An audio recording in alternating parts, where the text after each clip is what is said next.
Welcome to part number 8, disciplinary procedures. You see this young man who's sitting on a couch. He's covering his face because he clearly did something he is not supposed to do. Now, in all seriousness, before we jump into part number 8, this is not a topic that you have to be nervous about. You don't have to be afraid. In fact, you can have a lot of confidence in the disciplinary process of this system. And later on in the course modules that you get access to, we're going to talk a lot about classroom management. We're actually going to include some bonus videos of actual demonstrations of how to have conversations with children and to really get them to have a fun day where they're doing what you and your coaches need them to do the first time. So with that being said, let's go ahead and take some notes on this. And I'm not going to say that disciplinary strategies are necessarily fun and exciting, but I will say that when you do have confidence with this, it makes your day so easy, and you have that mindset where you can expand and you can have a lot of kids in your camp. So let's jump right in. Before we get started, it's really important to know that the way that we handle younger students is in fact going to be different than the way that we handle older students. So Lauren, like, who is an example of the age group or the grade group of the younger kids? Who would you consider in that group? Right. So when you have students that maybe entering kindergarten for the first time, maybe they've never been in any program before, or maybe they are a kindergartner going into first grade, maybe even some students that are getting ready to go into second grade.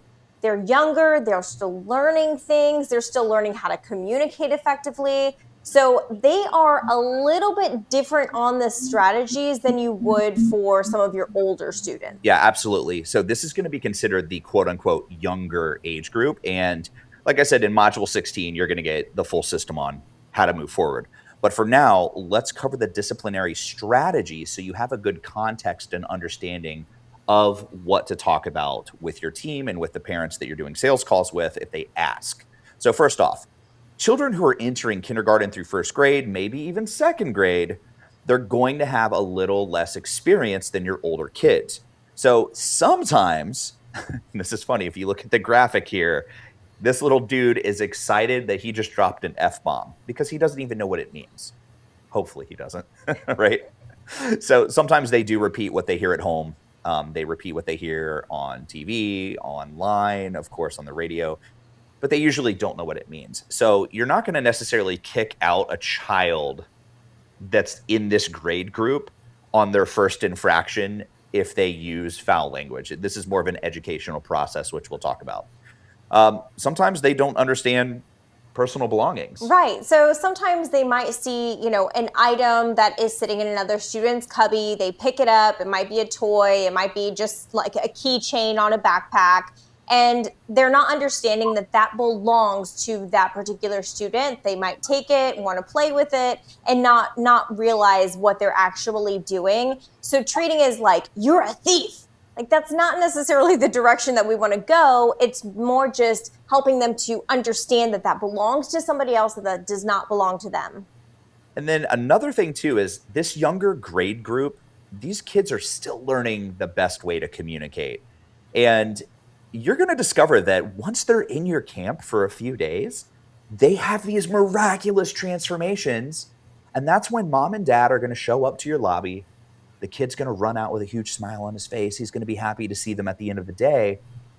And then those parents are going to be so grateful that you took action with this system and that you have such an amazing summer camp, because they're going to notice these behavioral changes and these improvements, right? They're going to see their child having a better attitude and having more fun in their day. And then that new identity is going to transfer into their home life. That's where the magic happens.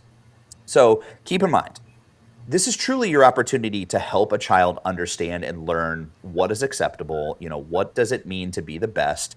And if they do make some infractions at this age, you can be a little bit more lenient with them. And we're going to give you some examples of zero tolerance things as well.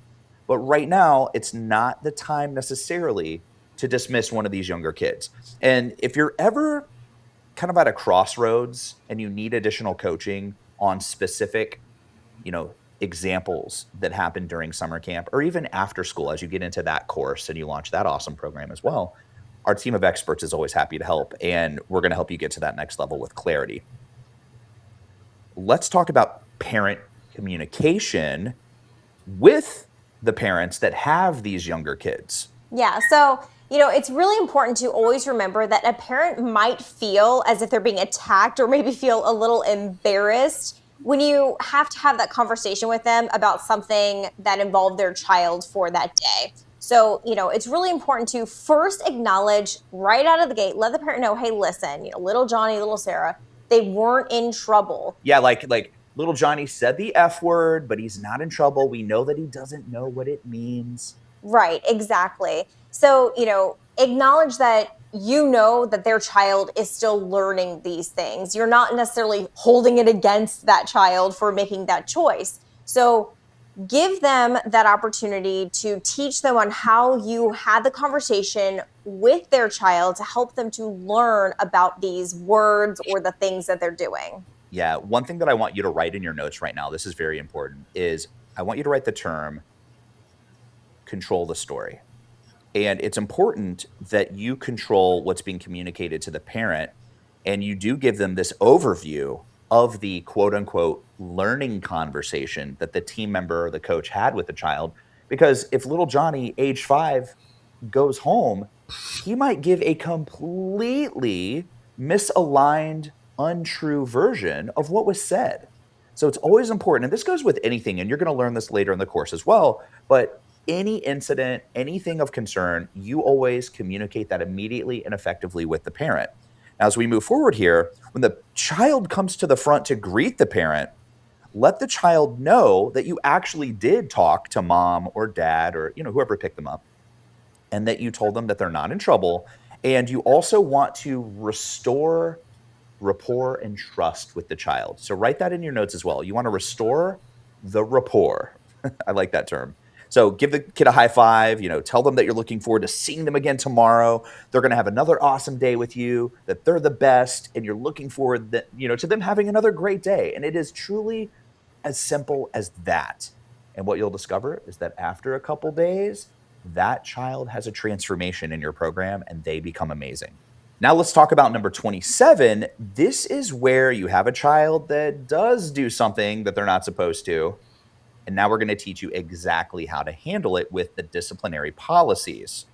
All right, so remember in Module 16 coming up, we're going to dive deep into the classroom management. We're going to really talk about creating that we are the best culture with all of your students. All right, so keeping in mind that all summer camp rules and expectations are for the students to come in from the mindset of we are the best, which means we have the best kids, the best coaches, and this truly is the best camp. So with that in mind, here we go. First offense, this is how we handle it, a verbal warning.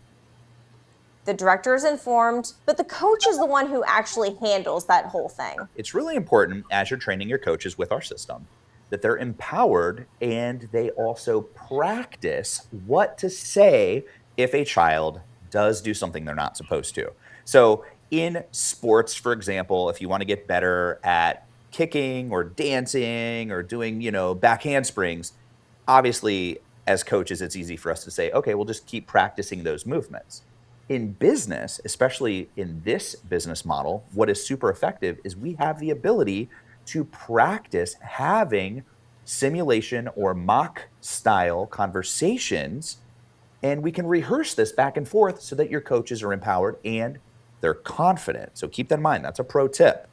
All right, now, what about the parents? So you want to make the parents aware of any type of conversation that was had with their child, specifically regarding any type of disciplinary strategies. And again, this is us talking about getting in front of the story right. so that the story is honest and accurate. Exactly. So even though the whole thing was already handled, you still have to keep the parent involved in the conversation. They need to know what's going on.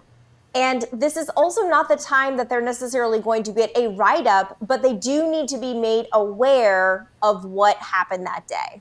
What we've seen with a lot of the mom and pops that are out there is that if they don't do what we're teaching you to do right now as you're watching this, then the kid is going to go home and give an inaccurate version of what happened.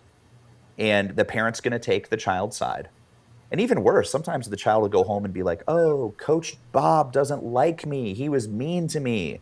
And again, they base their stories off of emotion and logic of a child, which is usually not accurate. So we got to be aware of that. Okay, now let's talk about the second offense. All right, so with the second offense, the child is going to sit out from Kid Cave for 5 minutes. Now, again, more details are going to be coming up on Kid Cave. It's basically indoor free play. It's structured. It's a ton of fun. But kids are really looking forward to it. When you say you got to sit out for 5 minutes, they're like, no. But hey, listen, it's definitely worth it. All right, now in this particular instance, the director is informed, but the coach, again, handles and has the "we are the best" conversation with the child. Again, more details in Module 16. Now, the parent is, of course, still made aware at pickup time of this conversation that was had with their child. Okay, now let's talk about the third offense. All right, so on the third offense, the child is going to sit out for the entire day of Kid Cave. Now, let me ask you a question. This is one that we talk about a lot. People want to know, does the child also have to sit out of the structured sports activities, martial arts, dance, cheerleading, educational activities as well, brain gain, arts and crafts? Do they sit out for those? No. And the reason why they don't sit out for those ones is because Kid Cave is a time that is earned for the students. It's a privilege to participate in Kid Cave. Absolutely. Now, after the child sits out for the whole day and they can't do any of those Kid Cave activities, what's next? All right, so the coach will then let the child know that the director is going to come and talk to them. And the director is going to have that "we are the best" conversation with them, but this time it's a little bit different. So the coach did already have this conversation with them prior, but think of like your coach and your director the same way that you would a teacher and the principal of your school. So the coach has already had that conversation just like a teacher would, but imagine now the principal just came in and they're going to have that conversation. Yeah, things just got a little bit more serious. Okay, and then of course the child's going to receive a write-up. That document is found in the downloads course, and it's very simple to fill out. And then after 3 write-ups, the child is up for dismissal.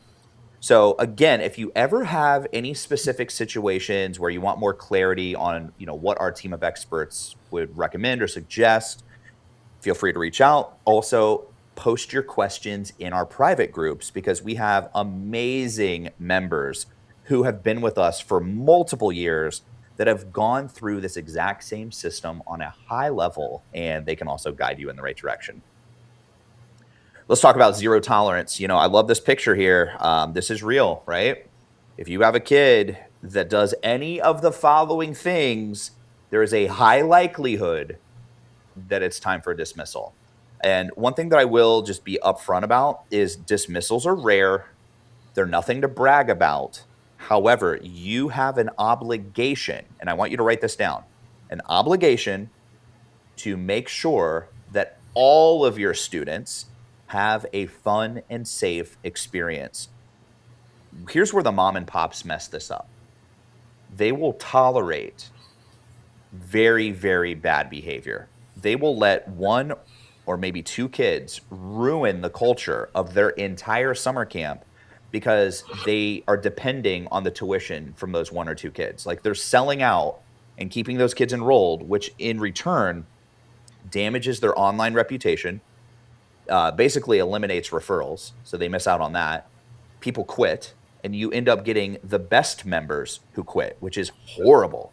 So it's important to always keep your best members. It's always important to protect the kids. And here are the things that we do not tolerate. Firstly, physical bullying. Now, I'm going to give you 2 examples. If you look at this picture and that little girl is about to punch the boy in the face, that is an intentional situation. She knows what she's doing. She's going to punch the child. It's not okay. On the flip side, though, if you have 2 5-year-olds and they start shoving each other, do we dismiss them? No, you don't dismiss them. It does require further investigation. It does require asking more questions to figure out what was going on because, again, kids at that age are still learning how to communicate, and kids will communicate in a variety of different ways. Absolutely. Another thing, verbal bullying. If you have two 5-year-olds and one of them calls the other a silly name, you're not dismissing them. But if you have, a fourth or fifth grader and they are verbally bullying, then it's time to go. Of course, fighting. Usually both kids at that point are going to be dismissed from camp. Fighting is unacceptable. Physical assault of any kind, of course, sexual assault. And again, guys, we're giving you this list so that we're educating you and understanding that this stuff basically rarely ever happens, if ever. Okay. But we want you to have confidence as you're learning this system so you don't have your little voice syndrome keep you up at night saying, well, what if this thing does happen? Well, you're going to be confident because you know how to handle it. Bad language, sexual language, self-inflicting harm, and all of these, again, are extremely, extremely rare. Literally extremely rare. We have, tens of thousands or more kids in these programs for decades. This stuff is very rare, and you should have full confidence moving forward. Let's talk about unusual behavior. This is a different category. So you see this little kid, bottom left, right? He's got a thumbs up, a smile on his face. And he might be the kid that comes to camp every day and loves it. But then something changes. So let's talk about that example. So when you have a student who's typically what we would refer to as a model student, he or she listens, follows directions, always tries their best. And then all of a sudden, the same kid turns into a maniac. It just starts breaking rules and pushing and shoving and throwing things and just out of control. Well, then this is an opportunity to look into the situation much more deeply. This is what we would refer to as a red flag. So here's a question. Did something happen at camp that you're not aware of? This is when they're going to go and ask other coaches. They're going to ask other LITs, did you see anything? Did something happen with little Johnny that we need to be made aware of? And then another important question. Are there any significant changes in their home or their household dynamic? So Lauren, can you give a few examples of changes in their household or that dynamic that might shift that can actually cause negative behavior in campers? Right. So, this can be anything from, hey, we're moving, and the child just found out that they're going to be moving to a different home. It can be something like, hey, mom and dad are going through a separation right now, and they didn't let anybody know that is what's happening in the household. Maybe somebody in their household passed away. Maybe they had an animal that got sick. It could be even something as small as, hey, dad's getting ready to go out of town on a trip for work, and now all of a sudden, little Johnny is acting out. Yeah, and let's go one step further. And again, we're going to just really emphasize the rarity of what we're about to give you as an example.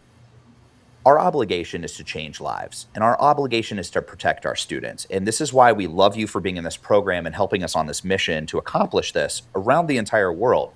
So if we go a level deeper, on the rare example of a child's behavior drastically changing, this could also be a sign of abuse happening inside of their household. This could be physical, verbal, or even sexual abuse.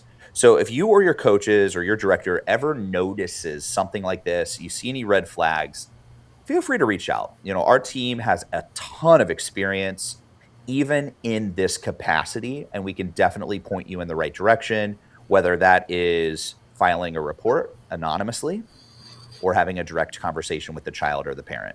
So keep us posted. We're always happy to help you. Number 28, parent communication. So constant communication with parents, of course, is very, very important to the success of your summer camp. We all know that. And it's important to make the parents and families aware of all of the positive experiences. And you have to inform them of any and all incidents involving their child that might be challenging. And keep in mind that when you work together with the parents, this creates the best experience, not only for you, but as well for your students, your coaches, and their families. So one important thing to really, really emphasize on this one is the line where it says, it's important to make the parents and families aware of all the positive experiences. So where people a lot of times will miss the mark is they will only go to a parent when there's a problem. And you're like, no, no, no, no, no.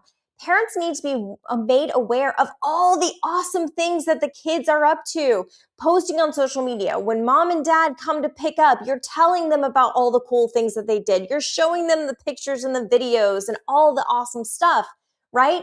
So then that way, if there is, if I'm saying if very intentionally, if there ever is an incident that has to be addressed with the families, well, then they're like, oh, well, no big deal because we've had a phenomenal time the entire time that we've been in this program.